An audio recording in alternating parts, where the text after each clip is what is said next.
Hello साथियों, मेरे channel पे स्वागत है।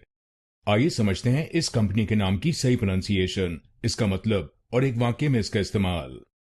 इसकी सही प्रोनाउंसिएशन है लेंसकार्ट। लेंसकार्ट। इस शब्द में दो शब्दांश हैं, लेंस कांट। लेंस कांट तो बनेगा लेंसकार्ट। लेंसकार्ट। और यहां पर आपको पहले शब्दांश पर जोर डालना है, लेंसकार्ट। लेंसकार्ट। अब आपको मालूम हो गया इस कंपनी के नाम की सही प्रोनाउंसिएशन। आगे सीखेंगे इसका मतलब और एक वाक्य में इसका इस्तेमाल।